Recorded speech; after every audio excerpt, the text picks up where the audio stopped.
Hello, this is Coach Michaelbs Estigan po. So in this video guys and girls, tuturuan ko po kayo paano i-ensure na makapag-set kayo ng tamang schedule or coaching schedule with your assigned coach. So basically now, nakapag-sign in ako, nakapag-login ako sa APS website ko. So regardless if nasa APS or ATM website kayo, so depende kung na-purchase yung APS or ATM, so almost the same lang kasi yung ways, no? Yung paraan ng magpapaset ng schedule dito.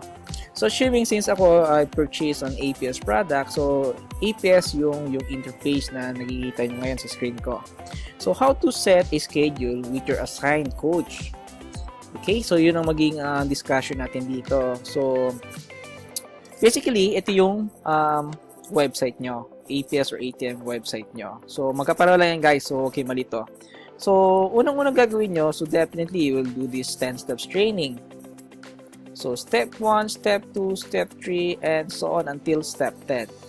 No? So each of those steps, may mga activity na pinapagawa.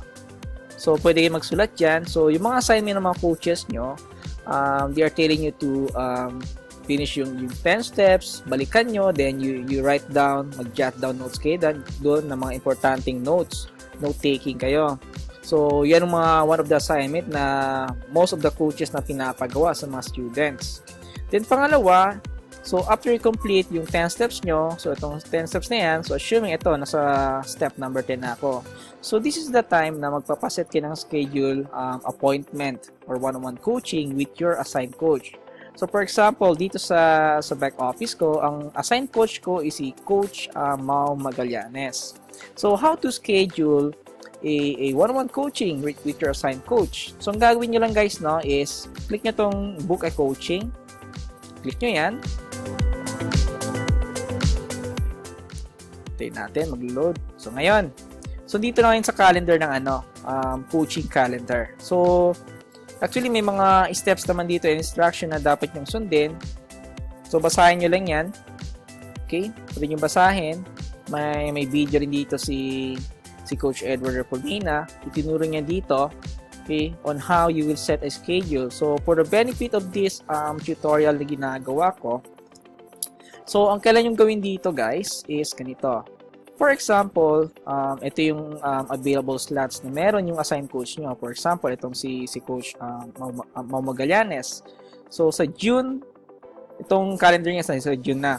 So assume itong June. So I'm planning to set a schedule on June 13. So ang gagawin nyo lang guys, no, is click nyo to, book appointment. Yan. So once you set a date, so lalabas tong parang form siya, survey form.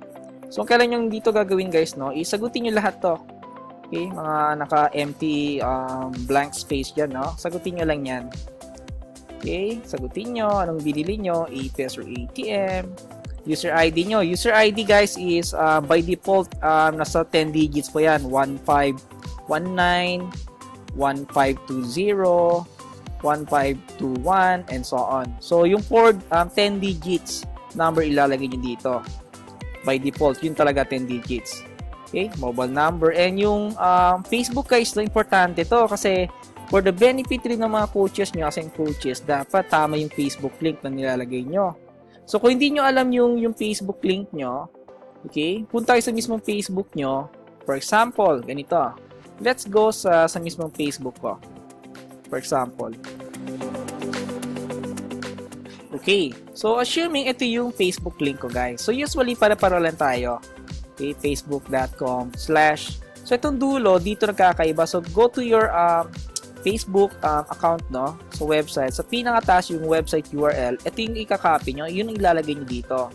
Pwede rin yung email mismo ng Facebook nyo.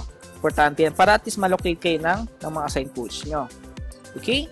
So yan yung pagsaset ng Facebook link nyo. So sagutin nyo lang dito yung mga kailangan nyo sagutin. Okay? Importante na sagutin nyo nang sa ganon, magkakaroon tayo ng information dito, mga data na kailangan natin. Nang sa ganon, matulungan kayo ng coach nyo based sa mga information na sinagot nyo dito. So, after this, na-complete nyo lahat, no? Yes, I understand. Sa baba nito, hindi ko na ma-scroll down yung ano. Itong green portion na ito, make sure na na-confirm yan. Give me a moment guys, no?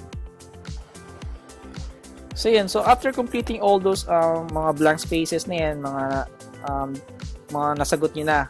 Okay? So ito, set nyo, make sure na nakabook yung appointment nyo.